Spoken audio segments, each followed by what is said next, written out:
마태복음 5장 7절 한 절 말씀을 봉독해 드립니다. 마태복음 5장 7절입니다. 긍휼히 여기는 자는 복이 있나니 저희가 긍휼히 여김을 받을 것이며. 오늘 이 마태복음 5장 7절에서 보는 긍휼히 여긴다는 것은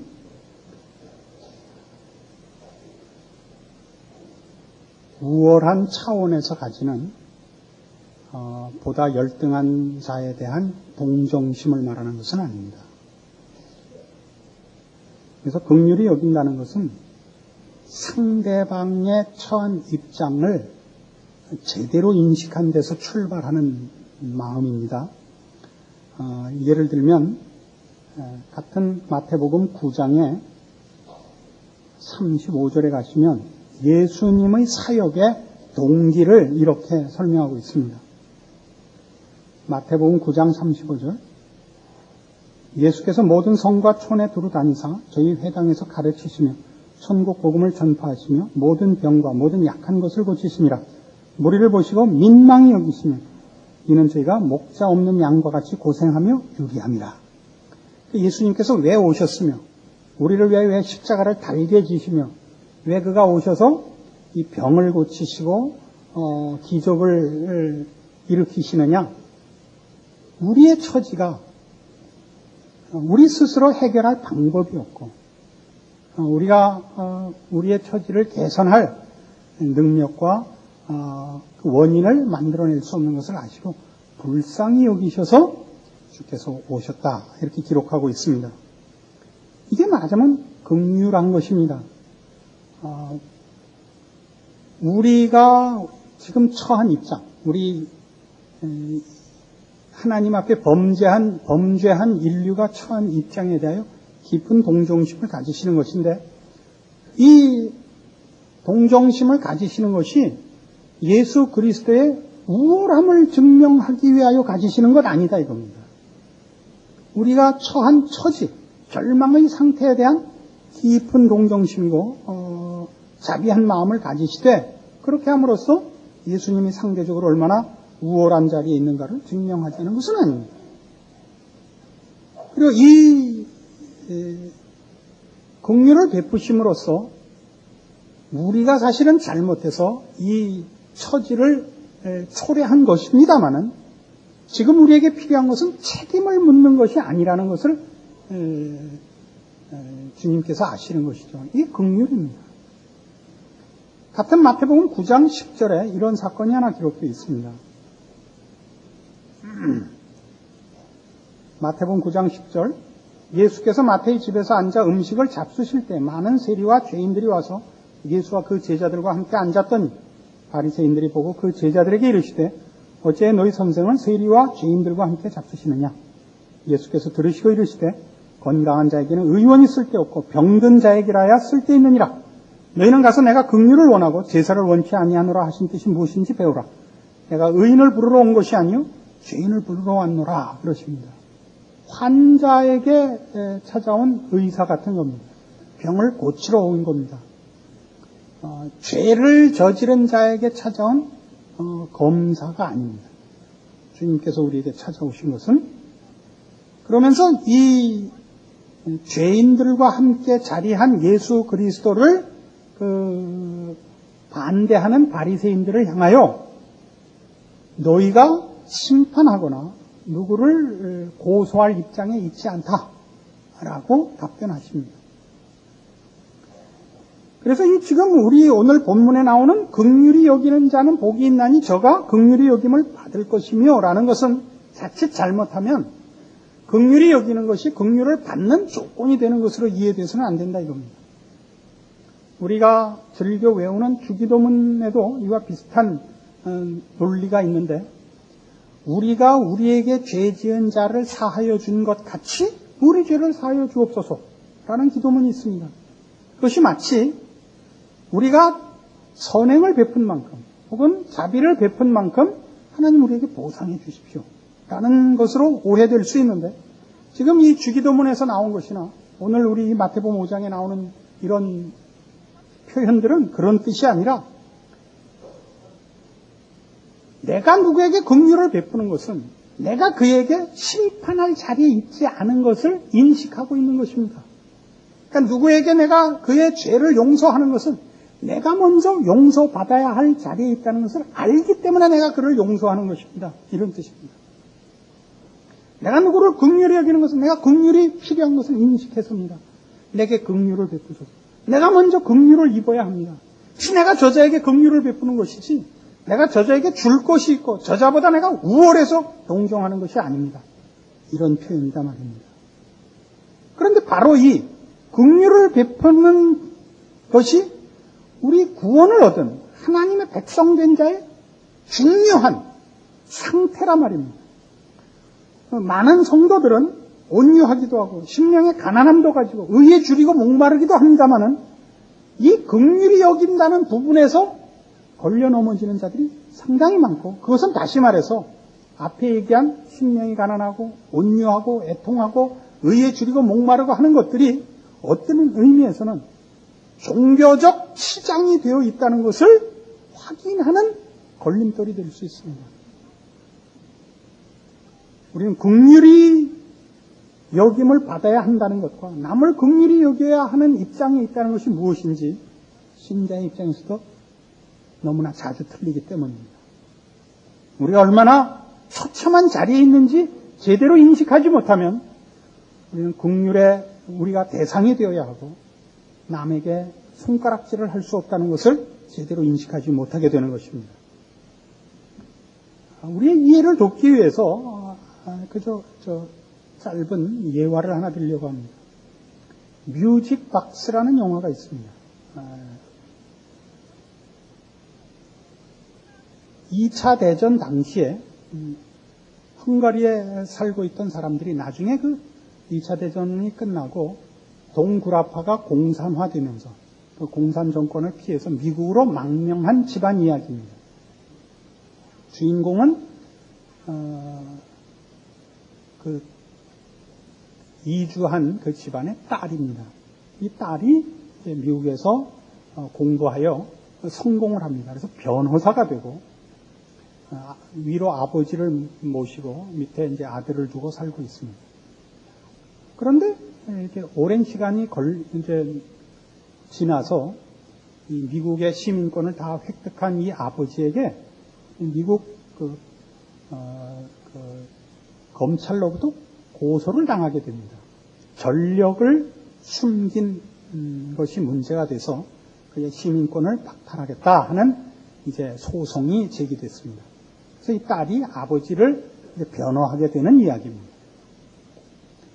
이 아주 자상하고 기가 막힌 분인데 어떤 혐의에 걸렸느냐 하면 나치 정권 하에서 헝가리의 비밀 경찰로 재직하며 잔혹 행위를 저지른 책임자로 이제 기소되었습니다. 그런데 이 아버지는 그럴 사람이 아닌데 다른 사람에게 일어난 일이 이 사람의 일인 것 같이 이제 고소가 된 겁니다. 그런데 알아보니까 정말 이 아버지가 당시 비밀 경찰이었다는 것이 증명이 되었습니다. 그때 신분증이 발견이 된 것입니다. 그리고 모든 당시의 잔혹 행위를 당한 사람들 중에 살아남은 극소수의 사람들이 와서 그 증언석에 앉아서 저 사람이 내가 그 잔혹 행위를 당할 때 책임자였고 직접 그 일을 저지른 사람이라고 증언을 합니다. 근데 이 아버지는 실상은 당시 그 나치 정권 하에서의 잔혹 행위를 보다 못해서 스스로 자원하여 그 비밀 경찰 조직의 서기직을 자기가 자원해서 가서 앉아서 그 잔혹 행위를 할 수 있는 한 막은 사람인데 거꾸로 이 사람이 다 한 것을 이제 뒤집어 쓰게 된 것입니다. 이제 증인들이 나와서 그 잔혹 행위를 이제 열거합니다. 예를 들면 그 유태인들을 어떻게 잔혹하게 죽였는가, 그 있는 금품을 다 뺐고 또 입을 벌리게 해서 입안에 있는 금이빨까지 빼고 또 그 사로잡힌 그 유태인들을 불러내서 땅에 칼을 거꾸로 꽂아놓고 그 위에 엎드려 뻗쳐를 시켜가지고 누가 먼저 지쳐서 틀려 죽는가 내기를 걸고, 총알을 아끼려고 발가벗겨서 겨울 추운 날에 철사줄로 손발을 묶어서 강에 던지고, 이런 일들을 나열합니까? 모든 듣는 사람들이 분노하죠. 그 검사 측에서 그 비밀경찰 신분증에 나온 사진을 보이고 이 사람이 그 사람이 맞는가? 맞다. 변호인 측에서 어떻게 그걸 기억하느냐, 그 얼굴을. 40년이나 지났는데. 그 잔혹행위 중에 간신히 살아남은 사람들이죠. 40년 동안 저 얼굴을 잊은 적이 없다. 그 궁지에 몰립니다. 그래서 마지막에 이 아버지가 화가 나서 일어나서 외칩니다. 내가 아니다. 그건 내가 한 게 아니다. 난 억울하다. 다른 사람이 하고 지금 내가 뒤집어 쓰고 있다. 그래서 막 분노를 일으키고 이 딸이 어쩔 줄을 모릅니다. 마지막 결정적인 증인이 헝가리 내에 살아있다는 것을 확인하고 이제 찾아갑니다. 재판관과 판사와 검사와 이 변호사와 통역관과 이제 그 기록원이 찾아가서 확인을 해보니까 자기 아버지가 범인이라는 거예요. 그래서 움직일 수 없는 증거가 돼서 이제 낙담을 하고 있는데, 그 사람의 증언 속에 거짓된 증언이 몇 개 있다는 것이 확인이 되어서 간신히 그 증인이 채택이 되질 않고 아버지가 증거 불충분으로 이깁니다. 마침 그때 함께 일하는 그 변호 사무실의 직원이 아버지로부터 나간 다달이 2,000불씩 어느 집으로 송금이 됐는데, 그 사람이 죽자 그 송금이 끊겼다 이거예요. 아무래도 협박을 당한 것 같다. 확인을 해봅니다. 확인을 해보니까 그 협박을 한 자가 아버지의 동료였다는 사실과 아버지와 그 사람이 그 잔혹행위를 한 사진들이 여러 장 나옵니다. 그 자상한 아버지, 세상의 천사 같은 아버지, 그렇게 굳게 본인의 범행이 아니라고 우겼던 아버지, 울며 방청객들 앞에 억울하다고 호소했던 아버지, 정말 그 사람인 것입니다.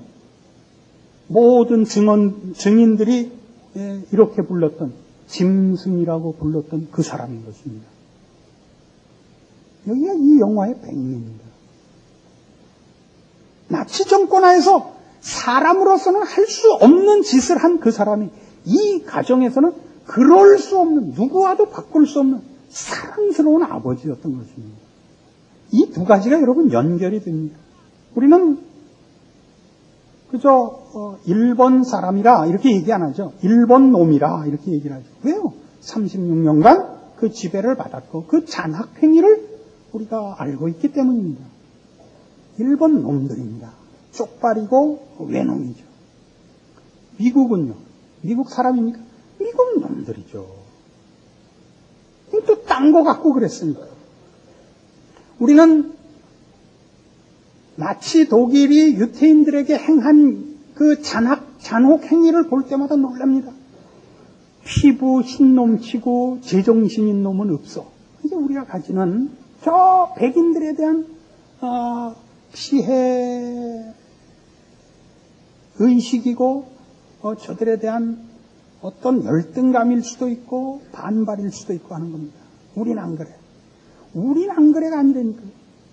우리가 6.25 때 우리 동족끼리 못할 짓들을 했어요. 민주주의와 공산주의의 싸움이 아니었습니다.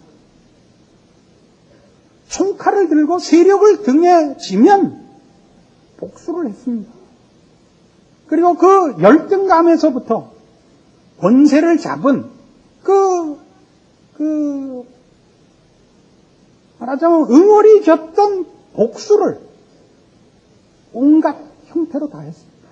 아직까지 이어지고 있죠. 우리는 한동안 우리나라 표준어가 경상도 사투리였습니다. 안 그랬습니까? 그때 호남 사람들은 언제나 서울말 쓰고 다녔습니다. 요즘은 어디 가면 호남 사람들 떳떳이 말을 합니다. 왜냐하면 이제는 호남 사투리가 표준어가 됐기 때문입니다. 요즘 누구의 고향을 물으면 모두가 목포라 그럽니다. 내가 알고 있는 부산 사람인데 목포 옆이래. 아니 목포 옆이라니. 목포에서 배 타고 3시간. 뭐죠? 우리 모두는 말이죠. 고결한 인격을 목표로 하거나 무슨 이상을 목표로 하지 않습니다. 짐승 혹은 짐승 이하의 생명체들이 살기 위해서 별의별 짓을 다 하듯이 인간도 낮은 대로 그러고 편하고 편한 대로 그러고 그때 형편에 따라서 아첨하고 또 댕댕거리고 그럽니다. 자기 편에게는 그럴 수 없는 사람이고 그 반대편은 또 그럴 수 없는 짐승인 것입니다. 우리가 하나도 낫지 않습니다.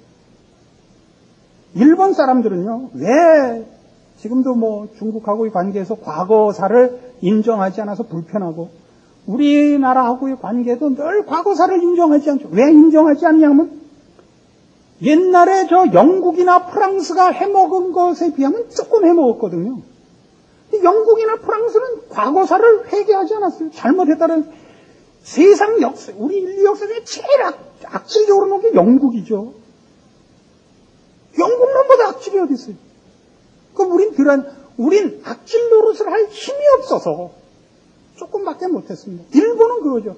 우리가 악질짓한 건 100억이고 너희들이 악질짓한 건 100조인데 너희 쟤네 복은 가만히 있고 우리 보고만 잘못했다 그러라 이거잖아요. 우린 일본 놈이고 그래서 또 뭐 미국 놈은 좀 난 거고 영국 놈은 지랄하고 자꾸 다 악당이고 다 짐승이란 말이죠. 어디 태어났냐예요. 그때 세력을 누가 얻고 있느냐예요. 그는 강자고 그때 피해를 받으면 약자고 아닙니다. 우린 다 짐승입니다. 나라를 들먹이고 이러니까 실감이 안 나죠. 개인으로 돌아올까요? 여러분 누구를 만나보세요. 제가 아는 집에서는 이렇게 얘기를 하대요. 그 어머니 되시니까 딸 보고 이렇게 얘기를 한대요. 너 경상도 사람한테만은 시집가지 마요. 왜 그래요? 경상도 사람하고 평생 살아봤걸랑요. 짐승이다 이거죠. 제 아내는 뭐라 그래요? 박씨한테만은 시집가지 말아요. 이거 어느 집에나 하는 얘기예요? 어느 집에서 여러분 이렇게 말하는 부인을 봤어요? 난 정씨랑 살았더니 최고다. 얘야 넌 정씨한테 시집가. 그런 어머니 봤어요? 아니요. 지가 산 남편 성신 다 징그러운 거예요. 저는 그래요. 장씨한테만은 가지 마세요. 난 이건 정말 여러분에게 가르치고 싶어요. 이게 어느 집이나 그렇단 말이에요. 어느 집이나 지가 산 상대방은 짐승이에요. 안 그래요? 어느 성씨, 어떤 사람이 괜찮은 사람이 있어서 자기 자식에게 유언으로 넌 다시 네가 시집을 가든가 네가 장가를 가든가 네가 사업을 하든가 뭘 하면 넌 어떤 성씨하고 해라. 이렇게 물려주는 사람을 봤어요? 아니죠. 경계해야 될 성씨. 우리나라에 있는 성씨는 다 못 쓰게 된 거예요. 국제 결혼을 하는 수밖에 없어요. 무슨 클린턴이나 포드나 일로 가야 되게 생겼어요. 여러분 자식 중에 마음에 든 자식 있어요? 저거 내가 난 게 맞아? 이거죠. 여러분 자식에게 물어보세요. 마음에 드는 부모 있나? 우리는 부모로서도 합격점을 못 받고 자식으로도 합격점을 못 받고 부부의 상대방으로도 합격점을 받을 수가 없는 겁니다. 여러분 자식 때문에 넋을 잃고 울어봤죠? 어떻게 하나? 방법이 없는 이 짐승이 내 새끼란 말입니다. 아까 본 영화는 뭐였다고요? 이 아버지가 정말 내 아버지란 말입니다. 여러분 부부 사이에 그런 정말 말할 수 없는 절망의 상태에 빠져본 적이 없어요? 여러분 부부가 되어서 이 사람이랑 살아서 너무 기뻤다도 있을 거예요. 그 기뻤다는 10점짜리, 기껏 100점짜리겠죠. 이 사람하고 내가 살았단 말인가는 어디까지 내려가 봤어요? 마이너스 무한대까지 안 내려가 봤어요? 우리 그래서 다 어떻게 살아요? 누가 뭐라 그러면 답이 뭐예요? 그렇게 사는 거야. 넘어가. 답이 없거든요. 우리나라에 말이죠. 이런 게 들어온 적이 있어요. 기독교 신앙과 연루돼가지고. 믿는 가정, 에 대한 신앙으로 행복한 가정 만들기, 가정 세미나, 가정 상담, 부부 상담, 매일 서로를 보고 사랑한다는 말을 10번 한다. 매일 서로에게 편지를 쓴다. 미국에서 온 거예요. 그놈들이 제일 많이 헤어진다니까요. 매일 만나면 뽀뽀를 해요. 만나면 I love you를 안 하면 그거 안 하는 날은 헤어지는 거예요.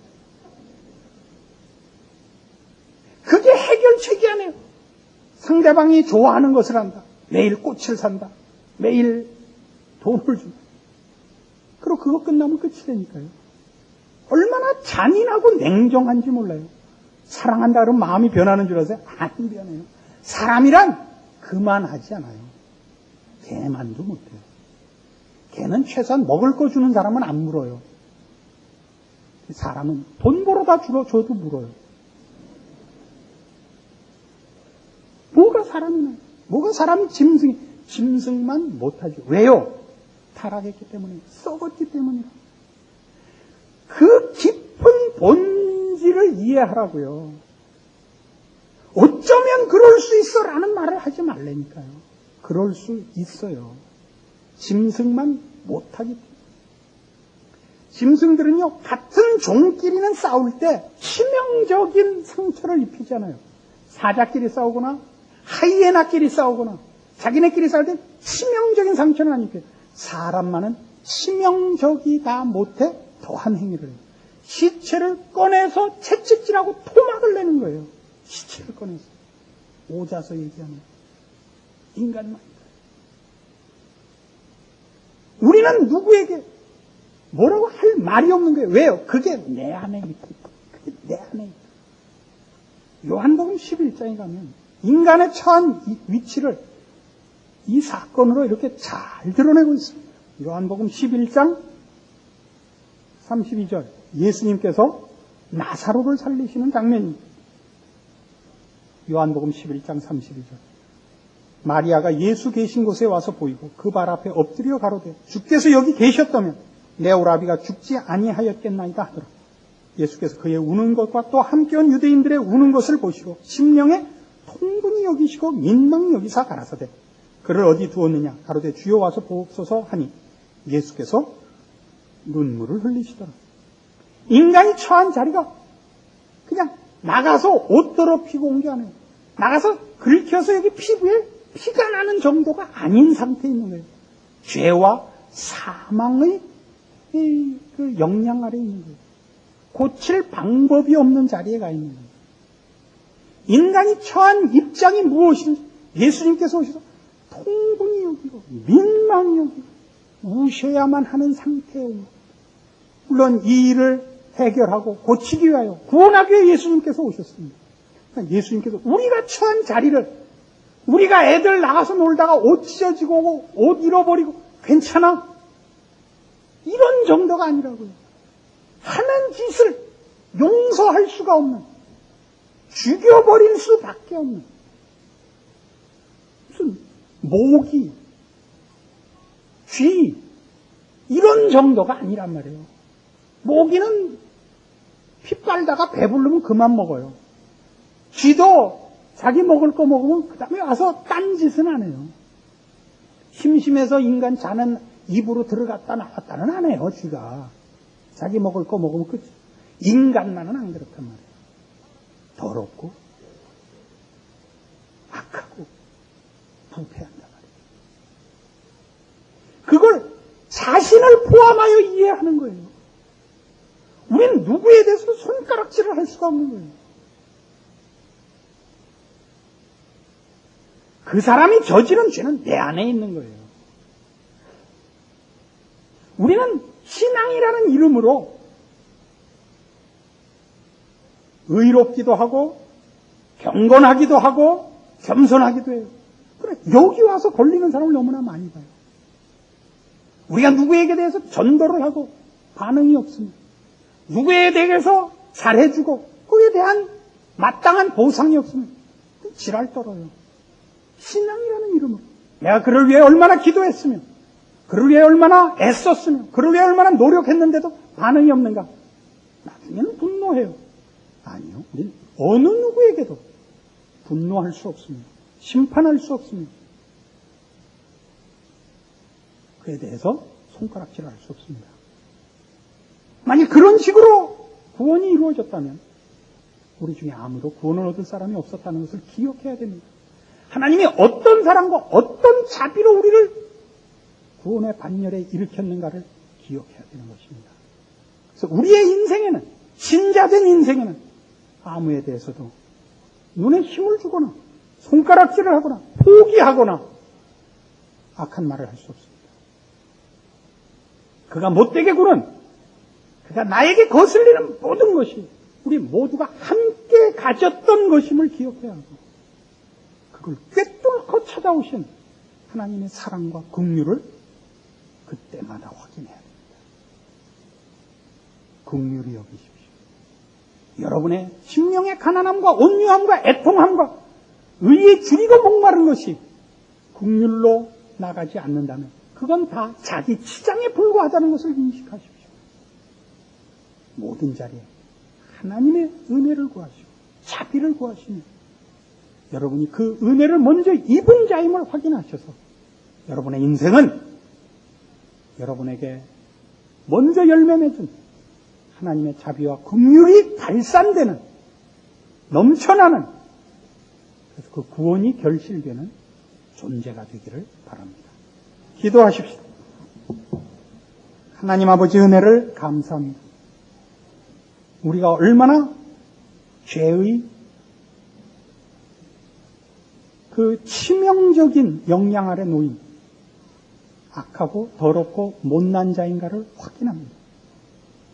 그리고 하나님께서 어떠한 사랑과 긍휼과 자비로 우리를 구원하셨는가를 확인하고 놀랍니다.